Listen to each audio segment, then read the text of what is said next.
memandang ada gong besar itu memang kerusuhan, kericuan. Sudah rusuh, ricuh. Rusuh, ricuh. Rusuh dalam arti gini, tata caranya yang kurang pas. Sudah rusuh, ricuh.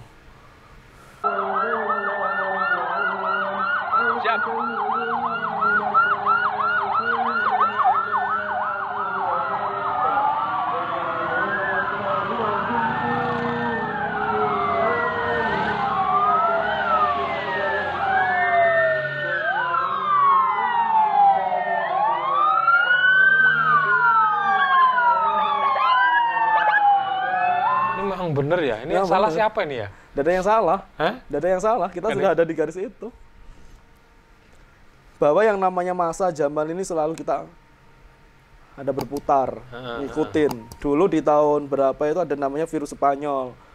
Terus flu babi, flu burung, COVID-19, virus kera, macam-macam sekali. Yang terbaru ya PMK juga kemarin ya, sempat Yang sapi-sapi petani itu. sapi-sapi Itu. dan ternyata juga masih ada juga. Iya. Cuman di sini saya memandang ada gong besar itu memang kerusuhan, kericuan. Sudah rusuh, ricuh. Rusuh, ricuh. Rusuh dalam arti gini, tata caranya yang kurang pas. Sudah rusuh, ricuh. Pendemo. Iya, kadang ada kerusuhan, ada kericuan. Nah, ini jadi satu antara kerusuhan dan kericuan. Ada yang membackup tokoh sentralnya. Jelas ada, tidak mungkin. Jelas ada. Tidak akan ada wayang tanpa dalang dan sebaliknya. Dalang tidak akan pernah main tanpa wayang. Kita sudah tahun tambah. Jangan pernah kita menambah catatan hitam. Cerita, histori hitam itu masih menjadi bayang-bayang buat kita semua. Terutama kejadian Trisakti, meninggalnya Marsinah, sampai Wiji Tukul, iya, Munir. terus Munir sampai detik ini pun tidak terungkap. Kenapa? Apa? Kalau ada 5W1A di sini saya menambah 6W1H. Mengapa itu semua bisa terjadi? Sebabnya apa? Bagaimana penyelesaiannya? Apa yang dilakukan? Nah, kadang orang cuma apa? Udah itu aja, stop di situ. Berarti memang kita dituntut jangan terlalu vokal ya? Iya, historinya sudah kelam, jangan ditambah kelam. Terus ada lagi kasus, ini kasus sebenarnya banyak toh, cuma ini yang besar-besar aja. Tentang meninggalnya Aksena yang tenggelam di Danau UI. Sampai detik ini pun juga tidak terungkap. Motifnya apa? Motifnya apa? Yang paling di sini disayangkan adalah pejuang buruh Marsinah. Demo untuk menomorsatukan hak buruh. Malah dihabisin. Siapa tersangkanya? Itu logikanya. Dihabisin di hutan mana itu? Wilangan ya? Wilangan, Saladan. iya. Dibuang di sana. Jadi memang dunia ini ngeri. Kalau di dunia ada kisah Mahabharata, di negara kita ada kisah yang paling ngeri. Kisah apa itu? Histori PKI. Histori PKI. Lah ini kita bulan-bulan September ya. Jadi seperti itu bahasannya seperti itu. Iya, sudah jangan ada histori lain. Berarti kalau kita mungkin tentang histori PKI ya, sering banyak apa ya istilahnya cerita-cerita di masyarakat, mungkin kisah-kisah misteri yang melihat orang tanpa kepala jalan-jalan. Itu memang benar ya? Mereka dulu dihasut. Mereka dihasut mulai dari anak-anak, ibu-ibu, semuanya dihasut. Petani ya itu ya. Petani. Nah, di situ ada histori, ada cerita.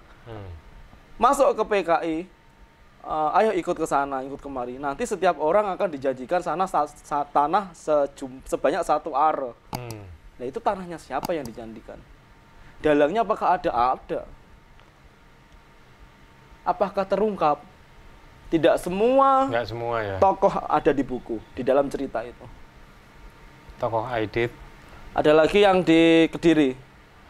Ada salah satu, saya pernah interaksi sama orang yang dibantai dalam kejadian tersebut.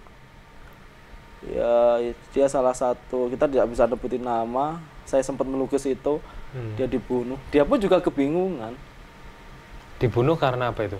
Karena dia nggak nurut atau gimana? Bukan karena nurut, semua itu dihasutin. Hasuti semua? Dihasutin. Yang dari tempat daerah lain tiba-tiba dibawa ke Kediri. Ya. Dibawa ke Kediri malam itu. Terus sampai terjadi yang namanya peristiwa Kanigoro. Ya. Sekarang bayangkan, satu ya? kecamatan itu hanya ada senjata satu. Semua dihasut. Ada gladinya, ada. Ada. Gladi bersih, bayangkan. Itu ada gladi bersih. Penyusup itu ada. Banyak sekali. Sekarang dijanjikan sebuah tanah. Tanahnya siapa? Uang itu miliknya PT kok. Iya. Iya toh? Maka dari itu saya berpesan, jangan sampai sejarah hitam ini muncul lagi. Dalangnya ada. Siapapun bisa menjadi dalang. Siapapun bisa menjadi wayang. Tapi hanya orang tertentu yang paham cerita, alurnya, apakah ini alur maju ataukah mundur. Apakah kita ditokohkan sebagai tokoh utama atau pendukung, pembantu, apakah kita harus tablo. Tablo itu seperti rakyat pada saat ini, di dalam teater ada yang namanya tablo. Dia ditampilkan di sebuah panggung, nggak boleh ngomong, nggak boleh gerak, udah kamu diam saja. Itu kan panggung teater. Nah, di panggung dunia itu juga ada figuran tokoh gitu ya, tablo itu juga ada. Di mana tokoh tablo sekarang ini adalah kita sendiri. Ketika suara kita dibutuhkan, kita dicari nih sampai oh iya ayo tak kasih uang segini buat suaramu. Tapi kenapa ketika kita bersuara kita dibungkam?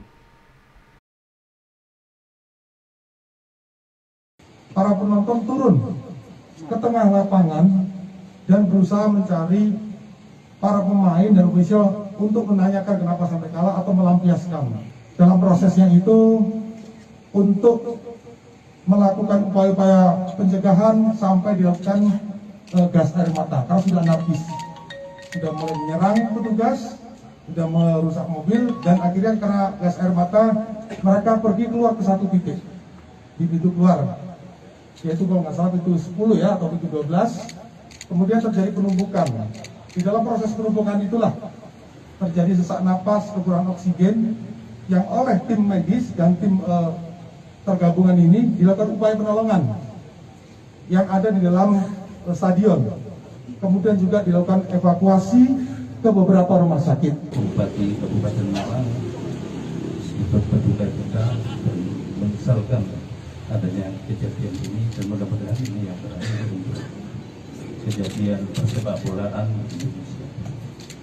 So, langkah-langkah yang kami tempuh ya setelah kejadian memerintahkan Pak Mahfud memang sudah perintahkan untuk awal, mulai dari awal pertandingan sampai terakhir, dan memantau di lapangan, dan dinas kesehatan setelah terjadi ini saya perintahkan semua ambulan, kita kerahkan hampir 50 ambulan untuk mengevakuasi korban yang ada.